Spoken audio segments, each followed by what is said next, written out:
ഒമാനിൽ ഒരു ഇന്ത്യൻസും വേണ്ട. അവർ ചൂണ്ടിക്കാണിക്കുന്ന പ്രോബ്ലം എന്ന് പറയുന്നത് ഒന്ന് അവരുടെ കൾച്ചർ ഡിസ്ട്രോയ് ചെയ്യുന്നു എന്നൊരു കാര്യമാണ്. രണ്ടാമത്തെ കാര്യം അവർ hello hi welcome to civil service simplifier. ഇന്ത്യയിൽ നിന്ന് ഒരുപാട് പേര് പുറം രാജ്യങ്ങളിലേക്ക് പോകുന്നുണ്ട്. മെയിൻ പർപ്പസ് എന്ന് പറയുന്നത് ജോലി ചെയ്ത് പണമുണ്ടാക്കി ജീവിക്കാൻ വേണ്ടിയിട്ടാണ് അധിക പേരും പോകുന്നത്. എന്നാൽ ഈയിടെയായി, അതായത് ഏകദേശം ഒരു 4-5 വർഷത്തിന്റെ ഉള്ളിലായിട്ട് ഒരുപാട് പേര് അങ്ങോട്ട് പോകുന്നുണ്ട്. പക്ഷേ അതിൽ ചില ആൾക്കാർ മാത്രം അവിടെ ഓരോ പ്രശ്നങ്ങൾ ക്രിയേറ്റ് ചെയ്യുകയാണ്. ഓരോ രാജ്യത്തും പോയിട്ട് ഓരോ പ്രശ്നങ്ങളാണ് ക്രിയേറ്റ് ചെയ്തുകൊണ്ടിരിക്കുന്നത്. അത് ഇന്ത്യക്കാർക്ക് നല്ലതല്ല. കാരണം എന്ന് പറയുന്നത്, നമ്മൾ അവിടെ പോയി കഴിഞ്ഞാൽ നമ്മളെ എല്ലാവരെയും, അതായത് എവിടുന്ന് പോയായിരുന്നാലും ശരി, അത് കേരളത്തിൽ നിന്ന് പോയവരുന്നാലും ശരി, യുപിയിൽ നിന്നോ രാജസ്ഥാനിൽ നിന്നോ ഡൽഹിയിൽ നിന്നോ എവിടുന്ന് പോയ ആൾക്കാരായിരുന്നാലും ശരി, അവിടെ പോയി കഴിഞ്ഞാൽ, മറ്റു രാജ്യങ്ങളിൽ പോയി കഴിഞ്ഞാൽ അവർക്ക് ഒരു ഐഡന്റിറ്റിയേ ഉള്ളൂ, ഇന്ത്യൻസ് എന്ന് പറയുന്നത്. ഈ പറഞ്ഞ കുറച്ച് പേര് എന്ത് പോക്കിരിത്തരം കാണിച്ചാലും ശരി, അവര് ഇന്ത്യൻസിനെ പറയും. ഇന്ത്യൻസ് ആണ് അത് ചെയ്തതെന്ന്. അതായത് ഇന്ത്യക്കാർക്കാണ് അതിന്റെ നാണക്കേട് വരുന്നത്. അത് ഇപ്പൊ നാട്ടിലുള്ള നമുക്കടക്കം ആ ഒരു നാണക്കേട് വരുന്നുണ്ട് എന്നുള്ള ഒരു കാര്യം നമ്മൾ മനസ്സിലാക്കേണ്ടതുണ്ട്. അതിൽ ചില പോക്കിരിത്തരങ്ങൾ, അല്ലെങ്കിൽ നമുക്കറിയണം, നമുക്കൊരു രാജ്യത്ത് പോയി കഴിഞ്ഞാൽ ആ രാജ്യത്തെ നിയമവ്യവസ്ഥയെ നമ്മൾ അംഗീകരിക്കണം. അതായത് അതിനെ ഫോളോ ചെയ്തേ പറ്റൂ. ആ രാജ്യത്ത് നമ്മൾ ഉണ്ടെങ്കിൽ, ഏത് രാജ്യത്താണോ നമ്മൾ, ആ രാജ്യത്തെ നിയമം നമ്മൾ ഫോളോ ചെയ്യണം. അതുപോലെ തന്നെ അവരെ കൾച്ചേഴ്സ്, ആ കൾച്ചേഴ്സ് നമ്മൾ റെസ്പെക്ട് ചെയ്യണം, ഫോളോ ചെയ്യണമെന്നല്ല, പക്ഷെ അതിന് റെസ്പെക്ട് കൊടുക്കണം. എന്നാൽ നമുക്കിപ്പോൾ റീസെന്റ് അറിയാം, ഒമാൻ എന്നൊരു സ്ഥലം. ഒമാൻ എന്ന സ്ഥലത്ത് ഇപ്പോൾ അവിടെ ഒരു പോക്കിരിത്തരമാണ് കാണിച്ചിട്ടുള്ളത്. ശുദ്ധ പോക്കിരിത്തരം എന്ന് പറയാൻ പറ്റുന്ന ഒരു കാര്യമാണ്. അത് കുറച്ച് സീരിയസ് ആയിട്ടുള്ള ഒരു കാര്യം തന്നെയാണ്. അതിനെക്കുറിച്ച് ഡിസ്കസ് ചെയ്യാം. അതിനു മുമ്പ് നമുക്ക് കാനഡ അറിയാം. കാനഡ എന്ന് പറയുന്നത് ഒരു ക്ലീൻ സിറ്റിയാണ്. ആ ഒരു സ്ഥലത്ത് ചില ആൾക്കാർ ദിവാലിയുടെ പേരിൽ, കുറച്ച് പഴയ വീഡിയോ ആണ്, പക്ഷെങ്കിൽ ഈ ഒരു സന്ദർഭത്തിന് വേണ്ട ഒരു വീഡിയോ ആണ്, കാണിച്ചു തരേണ്ട വീഡിയോ തന്നെയാണ്. ദിവാലിന്റെ ഒരു കാര്യത്തിൽ അത് ആഘോഷിച്ചാണ്. ആ വീഡിയോ ഒന്ന് കണ്ടു നോക്കാം. कितना गंद पाया, शर्म करो. This is despicable. Look, man.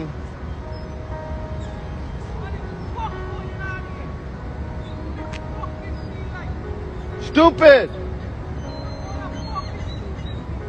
Stupid people.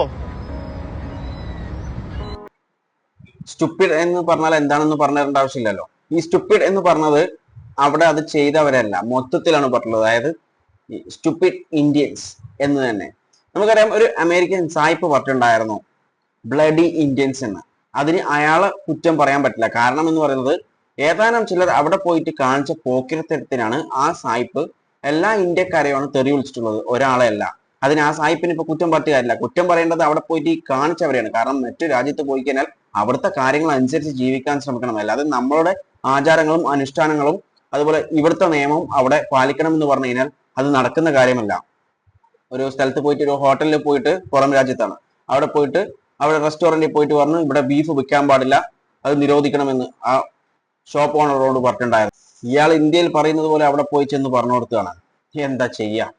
ഇന്ത്യയിൽ ബീഫിനെ നിരോധിക്കണമെന്ന് പറഞ്ഞിട്ട് പ്രശ്നം ഉണ്ടാക്കുന്നത് പോലെ അവിടെ പോയിട്ട് പ്രശ്നം ഉണ്ടാക്കാൻ പറ്റുമെന്നാണ്? മറ്റു രാജ്യങ്ങളിൽ പോയിട്ട് എന്തൊക്കെയാണ് ചെയ്ത് കൂട്ടുന്നത്?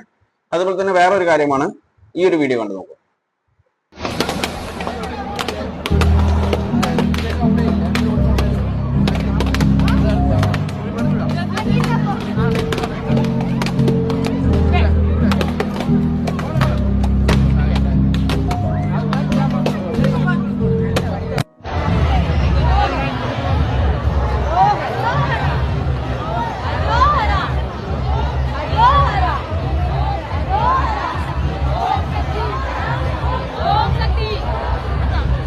ഇത് ചെയ്യണ്ട എന്നൊന്നും പറയില്ല. ഇത് ഓരോ വ്യക്തികളുടെ ആചാരങ്ങൾ, അതുപോലെ മതപരമായിട്ടുള്ള കാര്യങ്ങളൊക്കെയാണ്. അത് ചെയ്യണ്ട എന്ന് പറയില്ല. എന്നാൽ അത് ഇന്ത്യയിൽ നിന്ന് ചെയ്യാം. കാരണം ഇന്ത്യ അതിനുള്ള സ്വാതന്ത്ര്യം ഓരോ വ്യക്തികൾക്കും കൊടുത്തിട്ടുണ്ട്.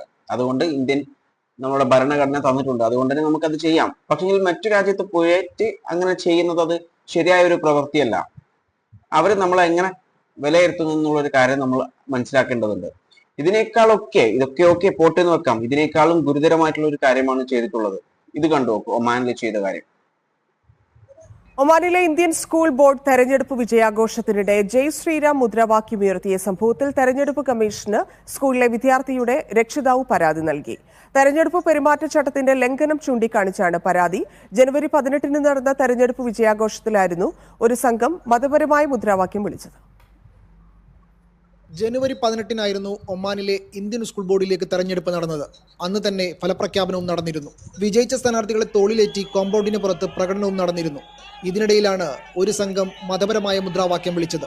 തെരഞ്ഞെടുപ്പ് പെരുമാറ്റച്ചട്ടത്തിന്റെ ലംഘനമാണെന്ന് ചൂണ്ടിക്കാണിച്ച് സ്കൂളിലെ ഒരു വിദ്യാർത്ഥിയുടെ രക്ഷിതാവ് ഇലക്ഷൻ കമ്മീഷന് പരാതി നൽകി.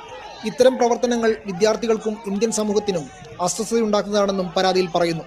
അതേസമയം പരാതി മെയിൽ കിട്ടിയതുമായി ബന്ധപ്പെട്ട് ഇലക്ഷൻ കമ്മീഷൻ പ്രതികരിച്ചിട്ടില്ല. തെരഞ്ഞെടുപ്പിൽ മതപരമായ ചിഹ്നങ്ങൾ ഉപയോഗിക്കരുതെന്ന് ഇലക്ഷന് മുമ്പുള്ള വാർത്താസമ്മേളനത്തിൽ ഇലക്ഷൻ കമ്മീഷൻ വ്യക്തമാക്കിയിരുന്നു. തെരഞ്ഞെടുപ്പ് നടപടിക്രമം ഇത് അവിടുത്തെ ഇലക്ഷൻ കമ്മീഷന്റെ റൂൾസിന് എതിരായിട്ടുള്ള ഒരു കാര്യമാണ് ചെയ്തിട്ടുള്ളത്. കാരണം മതപരമായിട്ടുള്ള യാതൊരു തരത്തിലുള്ള കാര്യങ്ങളും ചെയ്യാൻ പാടില്ല എന്ന് പറഞ്ഞിട്ടുണ്ട് ഇലക്ഷൻ സമയത്ത്. പക്ഷെങ്കിൽ അതാണ് ഇപ്പോൾ ചെയ്തിട്ടുള്ളത്. അവിടുത്തെ നിയമത്തെ വെല്ലുവിളിക്കുന്നതിന് തുല്യമായിട്ടുള്ള ഒരു കാര്യമാണ്. ഇതനുസരിച്ച് ആ രാജ്യം ഇങ്ങനെ പറഞ്ഞാൽ, അതായത് ഒമാനിൽ ഒരു ഇന്ത്യൻസും വേണ്ട എന്നൊരു കാര്യം പറഞ്ഞു കഴിഞ്ഞാൽ എന്ത് ചെയ്യാൻ പറ്റും? ഒന്നും ചെയ്യാൻ പറ്റില്ല. അതിപ്പോ ഒമാനല്ല, മറ്റു രാജ്യങ്ങളും പറഞ്ഞു കഴിഞ്ഞാൽ ഒന്നും ചെയ്യാൻ പറ്റില്ല. കാരണം എന്ന് പറയുന്നത് അവർ ചൂണ്ടിക്കാണിക്കുന്ന പ്രോബ്ലം എന്ന് പറയുന്നത് ഒന്ന് അവരുടെ കൾച്ചർ ഡിസ്ട്രോയ് ചെയ്യുന്നു എന്നൊരു കാര്യമാണ്. രണ്ടാമത്തെ കാര്യം അവർ ചൂണ്ടിക്കാണിക്കുക അവരുടെ സെക്യൂരിറ്റി, അവരുടെ രാജ്യത്തിന്റെ സെക്യൂരിറ്റിയെ ബാധിക്കുന്നു എന്ന് പറഞ്ഞിട്ട് ഒരു ഇന്ത്യൻസ് ഇങ്ങോട്ടേക്ക് ഇനി വരണ്ട എന്ന് പറഞ്ഞു കഴിഞ്ഞാൽ ഒന്നും ചെയ്യാൻ പറ്റില്ല. കാരണം അവർ ചൂണ്ടിക്കാണിക്കുന്നത് അവരുടെ രാജ്യത്തിന്റെ സെക്യൂരിറ്റിയാണ്. അവരുടെ സെക്യൂരിറ്റിക്ക് പ്രശ്നം ഉണ്ടാക്കുന്ന ഒരു കാര്യമാണ് ഇന്ത്യൻസ് ചെയ്യുന്നത് എന്നൊരു കാര്യം പറഞ്ഞാൽ പിന്നെ ഒന്നും ചെയ്യാൻ പറ്റില്ല. കാരണം അവർക്കല്ല ഇന്ത്യൻസിനെ വേണ്ടത്, ഇന്ത്യൻസിനാണ് അവരെ വേണ്ടത്. കാരണം എന്ന് പറയുന്നത് ഇന്ത്യയിലെ ഹൈ പോപ്പുലേഷൻ, അതുപോലെ തന്നെ ഹൈ അൺഎംപ്ലോയ്മെന്റ് റേറ്റ്, ഈ രണ്ട് കാര്യം കൊണ്ട് തന്നെ ഇന്ത്യയിൽ ഒരുപാട് അൺഎംപ്ലോയ്മെന്റ് ഉള്ളതുകൊണ്ട് ഇന്ത്യയിലെ ആൾക്കാർക്കാണ് ജോലി വേണ്ടത്. ഇന്ത്യയിലെ ആൾക്കാരാണ് അങ്ങോട്ടേക്ക് പോയിട്ട് ജോലി തേടുന്നത്. അപ്പോൾ നമ്മൾ അവിടെ പോയി കഴിഞ്ഞാൽ അതിന്റെ അനുസരിച്ച് നിൽക്കേണ്ട ഒരു കാര്യമാണ്. അല്ലാതെ അവിടുത്തെ നിയമത്തിനെ വെല്ലുവിളിക്കാനും കാര്യങ്ങളൊക്കെ നിന്ന് കഴിഞ്ഞാൽ അവർ ഇങ്ങനെ ഒരു തീരുമാനം എടുത്തു കഴിഞ്ഞാൽ പിന്നെ ഒന്നും ചെയ്യാൻ പറ്റില്ല എന്നുള്ളൊരു കാര്യം നമ്മൾ മനസ്സിലാക്കണം. ഈ ഒരു കാര്യത്തിൽ ഒരു കാരണവശാലും ഈ ഒരു കാര്യം നിർത്തലാക്കാൻ വേണ്ടിയിട്ട് മുസ്ലിംസോ ക്രിസ്ത്യൻസോ അല്ലെങ്കിൽ മറ്റു റിലീജിയനിലുള്ള ഒരാളോ ഇതിൽ ഇടപെടാൻ പാടില്ല. ഇതിൽ ഇടപെടാൻ പറ്റുന്നത് ഹിന്ദുസിന് മാത്രമാണ്. കാരണം ഹിന്ദുസിലെ കുറച്ച് പേര് മാത്രമാണ് ഈ കാര്യം ചെയ്തുകൊണ്ടിരിക്കുന്നത്. കാരണം മുസ്ലിംസോ ക്രിസ്ത്യൻസോ ഇതിൽ ഇടപെട്ട് കഴിഞ്ഞാലുള്ള പ്രശ്നം എന്ന് പറയുന്നത് കമ്മ്യൂണൽ ടെൻഷനായിട്ട് വളരെ നമ്മളെ കയ്യിൽ നിൽക്കാത്ത ഒതുങ്ങാത്ത വലിയൊരു പ്രശ്നമായിട്ട് മാറാനുള്ള സാധ്യത കൂടുതലാണ് ആ കാര്യം. അതുകൊണ്ട് അവരിടപെടാൻ പാടില്ല. ഇടപെടേണ്ടത് ഹിന്ദുസ് ആണ്. ഹിന്ദുസ് ഇടപെട്ടിട്ട് അവരിൽ ഉള്ള ആൾക്കാരെ പ്രശ്നം തീർത്തു കൊടുക്കുക. അല്ലെങ്കിൽ എല്ലാ ഇന്ത്യൻസും വീട്ടിലിരിക്കേണ്ടി വരും. അതും കൂടി ആലോചിക്കണം നമ്മൾ. കാരണം ഒരു രാജ്യം ആ ഒരു തീരുമാനം എടുത്തു കഴിഞ്ഞാൽ അത് വളരെ ബുദ്ധിമുട്ടായിരിക്കും നമ്മളെ രാജ്യത്തെ ഓരോ ആൾക്കാർക്കും. അതിപ്പം കേരളത്തിലുള്ളവരെന്നില്ല. കാരണം ഒരു രാജ്യം മതം അനുസരിച്ചിട്ടല്ല ബ്ലോക്ക് ചെയ്യുക. അവര് ബ്ലോക്ക് ചെയ്യുക ഇന്ത്യൻസ് എന്ന് പറഞ്ഞിട്ടാണ്. അതായത് അത് ഹിന്ദു ആയാലും മുസ്ലിം ആയാലും ക്രിസ്ത്യൻ ആയാലും ഇനി മറ്റു റിലീജിയൻ ആയിരുന്നാലും ശരി, എല്ലാവർക്കും ബാധകമായിരിക്കും. അതായത് ഒരു കുട്ടിക്ക് പോലും അങ്ങോട്ടേക്ക് കയറാൻ പറ്റില്ല. ആ ഒരു സാഹചര്യത്തിലെത്തും. അത് നമുക്ക് ഭയങ്കര ബുദ്ധിമുട്ടായിരിക്കും. കാരണം അത്രത്തോളം പേര് ഇപ്പോൾ പുറം രാജ്യങ്ങളിൽ വർക്ക് ചെയ്യുന്നുണ്ട്, ഇന്ത്യൻസ് വർക്ക് ചെയ്യുന്നുണ്ട് എന്നുള്ളൊരു കാര്യം നമ്മൾ ചിന്തിക്കേണ്ടതാണ്. നമുക്കാണ് അവരെ ആവശ്യം, അവർക്ക് നമ്മളല്ല എന്നുള്ളൊരു കാര്യം കൂടി മനസ്സിൽ വെക്കുന്നത് നല്ലതായിരിക്കും. അതുകൊണ്ട് തന്നെ പുറം രാജ്യങ്ങളിലേക്ക് പോകുന്നവർ അവരെന്തിനാണോ പോകുന്നത് ആ കാര്യം ചെയ്തിട്ട്, അതായത് ജോലിക്ക് പോകുന്നതാണ് ജോലി ചെയ്തിട്ട് വരിക.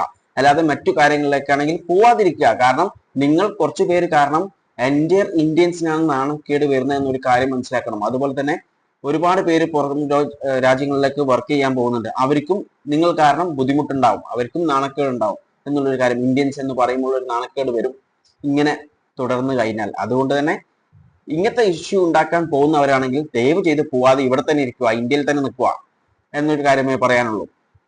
വീഡിയോ ഇഷ്ടപ്പെട്ടാൽ ലൈക്ക് ചെയ്യുക, ഇൻഫോർമേറ്റീവ് ആയാൽ മറ്റുള്ളവരിലേക്ക് ഷെയർ ചെയ്യാൻ ശ്രമിക്കുക. ഇതിനെക്കുറിച്ച് നിങ്ങളുടെ അഭിപ്രായങ്ങൾ കോമെന്റ് ചെയ്യുക. And thanks for watching me and stay tune for another video. Okay, thank you.